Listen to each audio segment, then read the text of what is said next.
केंद्रीय गृह मंत्री अमित शाह छत्तीसगढ़ के रायपुर पहुंचे। रायपुर पहुंच करके उन्होंने तमाम तरह के कार्यक्रमों में वहां पर शिरकत की है। आपको जानकारी दे दें, केंद्रीय गृह मंत्री अमित शाह शुक्रवार को विशेष विमान से छत्तीसगढ़ की राजधानी रायपुर पहुंचे। शनिवार को केंद्रीय गृह मंत्री अमित शाह छत्तीसगढ़ में होने वाले विभिन्न कार्यक्रमों में शामिल होंगे। साथ ही वो अमित शाह के इस दौरे को काफी महत्वपूर्ण भी माना जा रहा है। इसका बड़ा उद्देश्य नक्सल प्रभावित बस्तर संभाग में चल रहे नक्सल अभियानों की समीक्षा करना है। वो बस्तर में सुरक्षा एजेंसियों और प्रशासनिक अधिकारियों के साथ बैठक करेंगे और नक्सल अभियान की प्रगति की समीक्षा भी करेंगे। किस तरीके से वहां पर एंटी नक्सल जो ऑपरेशन है वो चल रहा है, इसको लेकर के अमित शाह की तरफ से एक महत्वपूर्ण बैठक भी वहां पर की जाएगी।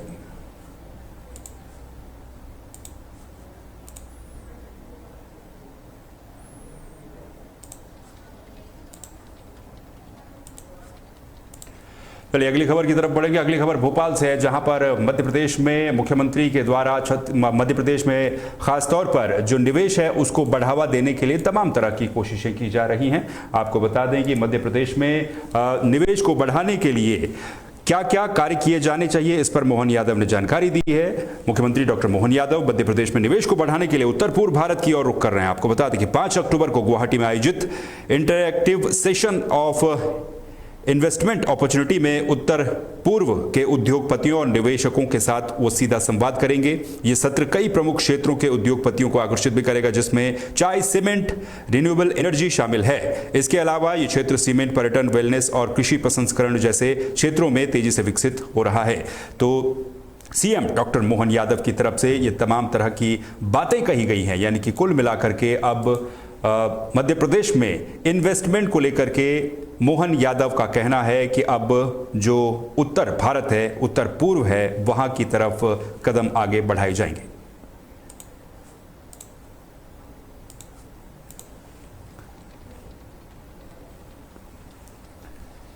चलिए अगली खबर का रुख करेंगे। अगली खबर है केंद्रीय मंत्री ज्योतिरादित्य सिंधिया से जुड़ी हुई। आपको बता दें कि ज्योतिरादित्य सिंधिया ने शुक्रवार को ग्वालियर कलेक्ट्रेट पहुंच करके एक बैठक में शिरकत की है। ये काफी एक महत्वपूर्ण बैठक भी थी। ग्वालियर कलेक्ट्रेट में शहर के विकास कार्यों को लेकर के एक महत्वपूर्ण बैठक की गई। इस बैठक में प्रभारी मंत्री, विधायक, कलेक्टर सहित कई जनप्रतिनिधि और अधिकारी मौजूद रहे। वहीं बैठक के बाद सिंधिया ने बताया कि चर्चा मुख्य रूप से सड़कों के विकास कार्य, ग्वालियर में पानी की समस्या जैसे मुद्दों पर केंद्रित रही। साथ ही सिंधिया ने कहा कि ग्वालियर के विकास के लिए ये योजनाएं बेहद अहम हैं और इन पर जल्द से जल्द ठोस कार्रवाई होनी चाहिए। तो ये जानकारी दी गई है ज्योतिरादित्य सिंधिया की तरफ से। उनका साफ तौर पर यह कहना है कि जो तमाम विकास कार्य हैं, चाहे वो सड़क निर्माण से जुड़े हुए हों या फिर किसी दूसरे विभाग से जुड़े हुए निर्माण कार्य हों, इनको जल्द से जल्द पूरा किया जाना ही मकसद होना चाहिए। हमारे पांच मुद्दों पर विस्तृत चर्चा 3-3.5 घंटे की हुई है। सारे जनप्रतिनिधि उपस्थित थे। हमारी महापौर थी, हमारे सारे विधायक थे, सारे मंत्री थे, पूर्व सांसद शेजवलकर साहब थे, पूर्व मंत्री माया सिंह जी थी, जनप्रतिनिधि सब लोग उपस्थित थे। बहुत सार्थक चर्चा हुई है 5 मुद्दों पर। नंबर 1 सड़कों पर, जहां हम लोग ने 234 सड़कों को निर्धारित किया है जहां हमको काम करना है। नंबर 2 हमारे सुएज के विषय पर ग्वालियर के। नंबर 3 हमारे पानी के विषय पर। नंबर 4 हमारे एलिवेटेड रोड पर और नंबर 5 ट्रैफिक की व्यवस्था पर। तो बहुत सार्थक बैठक हुई है और प्रशासन अपनी तैयारी करके जनप्रतिनिधियों के साथ बैठ के आगे का रास्ता जो हमको तय करना है, इन सारे मुद्दों पर हम लोग अगले बैठक में हम लोग चर्चा करेंगे। सड़कों का निर्देश ऑलरेडी हो चुका है, एलिवेटेड रोड का निर्देश हो चुका है, ट्रैफिक पर, पानी पर और सुएज पर अगले बैठक पर हम लोग प्रेजेंटेशन के आधार पर निर्णय लेंगे। हमारा से एक छोटा सा राहुल गांधी कह रहे हैं उसमें मत है, मुझे अपना छोटा।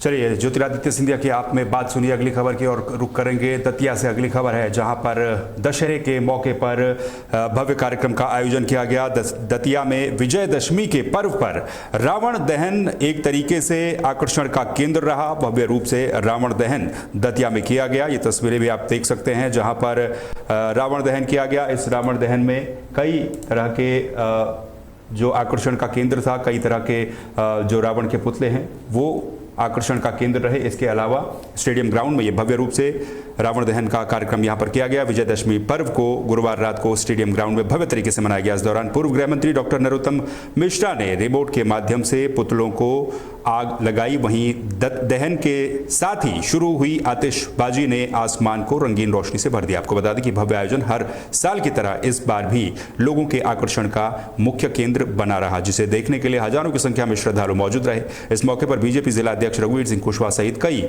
भाजपा पदाधिकारी और जो कार्यकर्ता हैं वो उपस्थित रहे।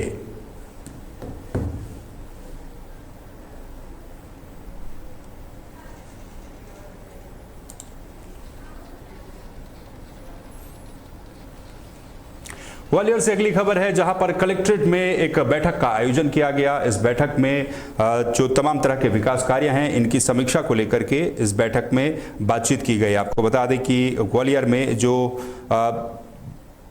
यहाँ के प्रभारी मंत्री हैं, प्रभारी मंत्री तुलसीराम सिलावट की अध्यक्षता में चल रही विकास कार्यों की बैठक के दौरान कांग्रेस विधायक केंद्रीय मंत्री ज्योतिरादित्य सिंधिया के साथ बैठक में पहुंचे, जहां तहसीलदार कुलदीप दुबे के व्यवहार से वो नाराज हो गए और उनके व्यवहार से नाराज होने के बाद उन्होंने अपनी नाराजगी भी जाहिर की है। तो ग्वालियर से ये खबर आपको बता रहे हैं, जहां पर जो प्रभारी मंत्री हैं वो पहुंचते हैं और उसके बाद उनकी नाराजगी वहां पर देखने को मिली। तहसीलदार के रवैये से वो काफी नाराज भी दिखे। उनका साफ तौर पर यह कहना था कि तहसीलदार कुलदीप दुबे ने उनके साथ अभद्र व्यवहार किया। तहसीलदार ने विधायक को रोककर दूसरे गेट से अंदर जाने को कहा, जिसके बाद विधायक सिकरवार नाराज होकर अपनी गाड़ी से घर के लिए रवाना हो गए। हालांकि सिंधिया की नजर पड़ने पर वो विधायक को वापस बैठक में लेकर के आए हैं।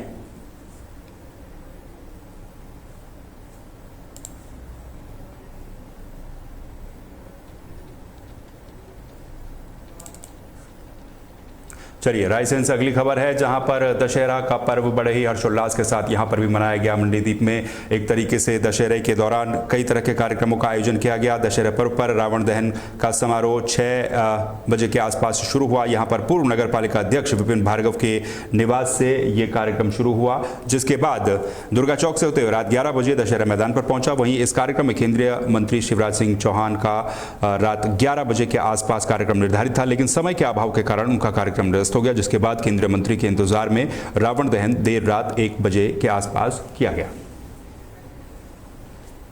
सभी को बहुत बहुत बधाई हो। आप पत्रकार बंधुओं को बधाई हो। नगर के महत्वपूर्ण लोग और सभी जो लोग हैं उनको बहुत बहुत बधाई हो।